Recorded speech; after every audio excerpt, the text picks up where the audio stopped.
Okay, so let's get started. And this first card is the spiritual issue at hand for you for the month of August.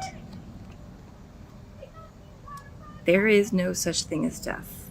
Okay, so there are a couple of messages coming through. I'm going to do the mundane one first. So for some of you, many of you actually, I imagine, you might be going through an ending that you perceive as an ending, like the end of your career, the end of a job, maybe something you were passionate about. Maybe you were writing a book and maybe everybody just would not publish, so you're putting pause on something, but you don't realize it as a pause. I feel like there are some of you guys that have decided to stop fighting, stop pushing for a certain thing that you really wanted and loved.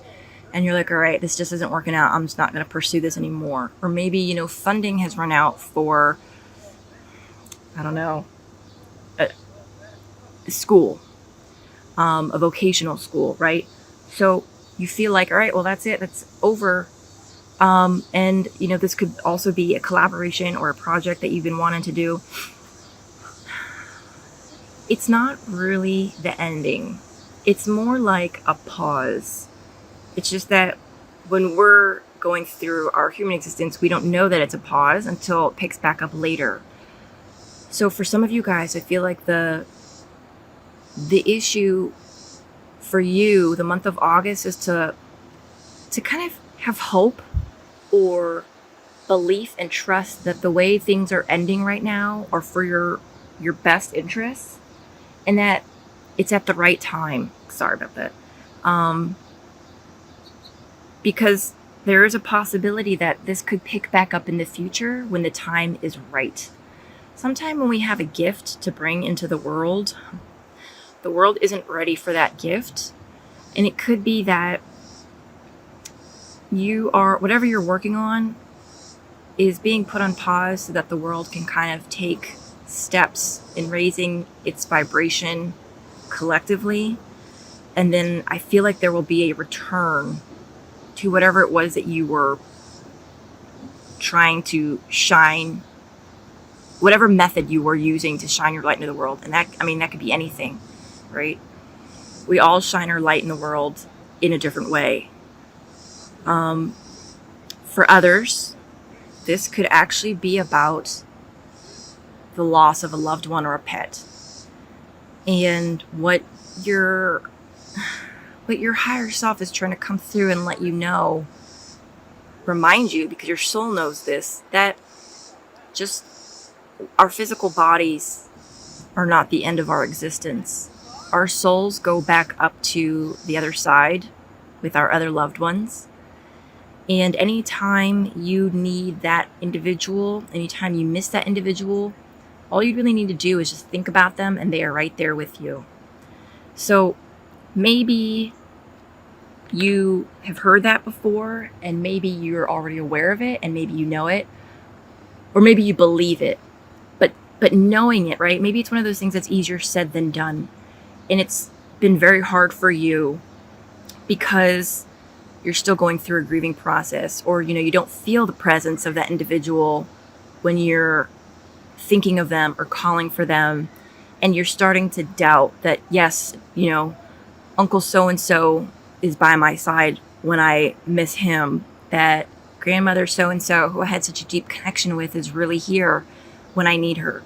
So maybe you started to doubt that, but your higher self wants to remind you that there's no need for doubt. There's no room for doubt because it's true. And maybe you don't feel their presence, and maybe, you're not seeing the signs, but that our loved ones in spirit are always back with us, because there is no real thing as death. It's just the end of a cycle. And the best way for you to heal that particular issue, that area for you in the month of August, I am sorry, please forgive me. So this speaks to forgiveness.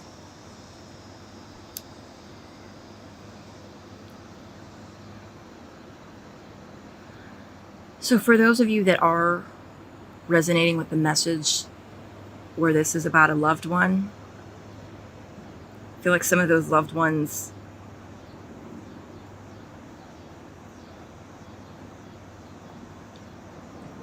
this isn't about you necessarily forgiving them. Again, this is not a typical reading. This is actually coming through from like yourself. This is about you forgiving yourself. This is about you forgiving yourself that nothing you could have done or said would have changed the circumstances. For you to know that you couldn't have said, I love you any more than you did. You couldn't have encouraged that person to change their ways any more than you did. Or at all. That you are not guilty of anything. The circumstances surrounding that individual or pets, any loved one or any loved individual, the circumstances surrounding their departure from this earth had nothing to do with you. And for you to forgive yourself and release yourself from those bonds that you are like torturing yourself with, because it's keeping your heart very heavy, when in fact the truth is it was between that individual and God, right? And so for those of you that are not dealing with, I'm sorry, I'm holding a chunk of labradorite and I just dropped it. Okay. So for those of you that are dealing with, maybe like it's a project, like a book, and you're just thinking, all right, what else could I have done to keep this moving forward? What am I doing wrong? How come nobody wants to publish? How come none of that matters? It's just maybe not the right time, and to forgive yourself.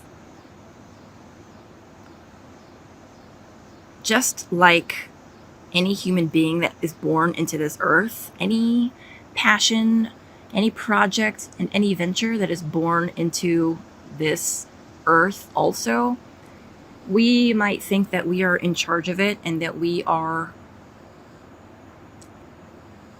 responsible for creating it. Ultimately, the master creator, the grand creator, is ultimately still responsible for bringing it into the world. So don't beat yourself up over the lack of, anything, the lack of seeing a tangible outcome to something that you had been trying to bring into this world.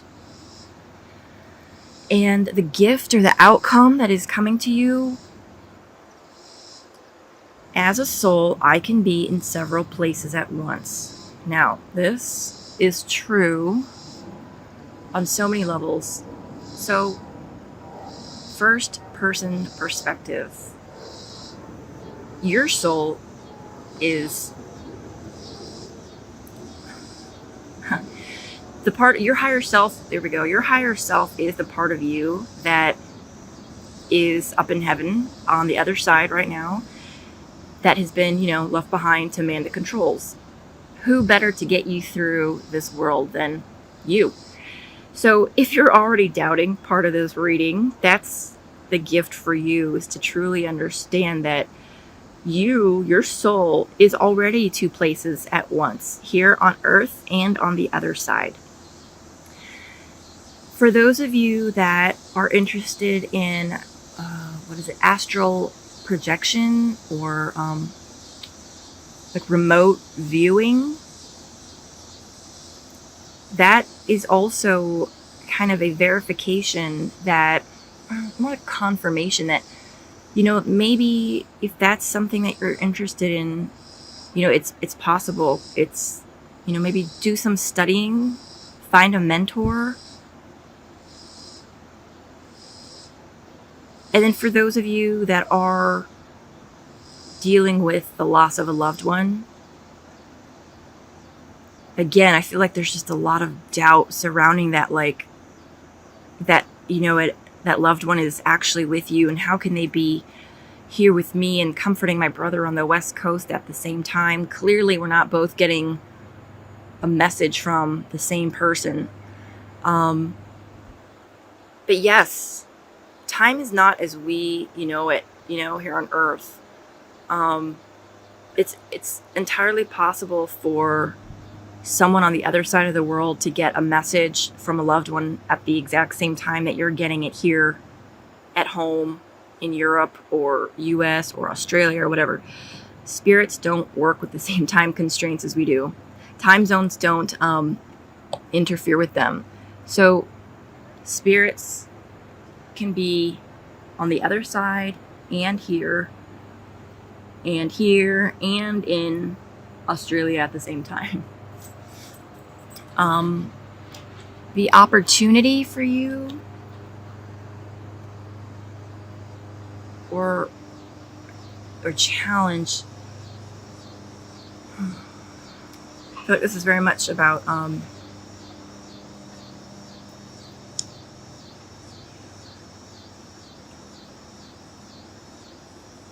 you are protected every night that you go to sleep.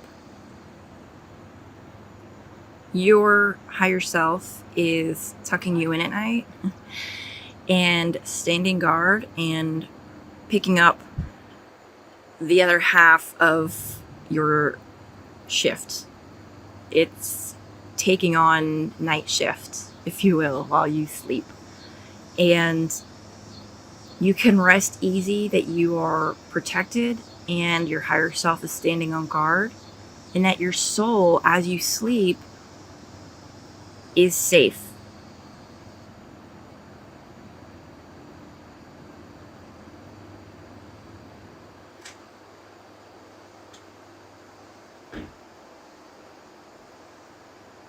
This is also just for you to kind of get your head wrapped around that when you're sleeping is when spirits, angels, the divine, our loved ones take the opportunity to be with us, because we're not shuffling around in the world in the hustle and bustle. We are at peace. And that is when it's easiest for them to get messages through to us. And that we can, because we're not running around picking up, kids from soccer practice or standing in line at Starbucks to get a macchiato or running through an airport, we're not so busy that it's actually easier for us to feel their love when we are sleeping. To literally feel their love. Which is why it's saying that you're being a good night kiss. You're given a good night kiss. Okay, and then this last card here is the special guidance for you. Let it out. Tears cleanse the soul. A woman I met with several months ago told me about a study, and I have no idea where it is, but I believe it, but that scientists finally did a study on like happy tears and sad tears and grief tears. And they looked at like the molecules, the DNA, I don't know. But that every single tear had a different makeup. They were not all the same. And that depending on the type of tear it had a different cell structure. You get my point. So, we're so used to being tough in this world, but we don't realize that being tough is actually us putting up our shell and not being tough. Being tough is being vulnerable and allowing ourselves to feel our emotions, because When we grow up from a young age or any age and we're just used to getting beaten up emotionally, especially cancers, you build that shell around yourself and you say, I'm not going to let myself feel those emotions anymore because it's painful. And it's not, I'm not judging what any individual has been through, because I myself am extremely guilty of that. But what I have learned for myself is that is the easy way out, by saying, I'm not going to feel anything anymore. I'm not going to cry. I'm not going to let myself feel those emotions because it's too painful. And it takes more courage to allow yourself to feel those emotions and to allow those tears to come out. Not only is it good for you emotionally, because it's detoxifying and purifying, it's good for you physically because it's like release. It's getting it out of your system, getting that out of your body. It's like if you were to try to hold in, instead of going to the bathroom every day, you try to hold it in for days and months, right? There's a reason that we sweat. There's a reason that we have to use the bathroom. There's a reason that our tears need to come out. And any time that we try to stifle any one of those natural bodily functions, such as crying, you are poisoning yourself through, what's that word? Like sepsis, right? It's a poisoning of your own system. So the guidance for you is to cleanse your system by allowing yourself to cry and getting out that toxification in your body. All right, let's just do a real quick recap, Cancer. So the issue for you to work through this month is to understand that there's no real thing such as death. It's just the ending of one chapter in preparation for the next. And how you can help heal that is by forgiving yourself. Forgiving yourself for your perceived lack or errors in that you think you did, that you maybe think you didn't spend enough time with someone before they passed, or that you could have done more to keep a certain bill in Congress, like if you're a lobbyist and maybe it didn't get through and you feel like you should have done more or could have done more. This is all about forgiving yourself, that in anything, the death of anything or anyone, there's nothing more you could have done. And that as a soul, your father that's passed on to the other side can still be here with you and is still in heaven. Your higher self is here on earth. Your soul is here with you in this physical earth plane, as well as up in heaven, manning the controls.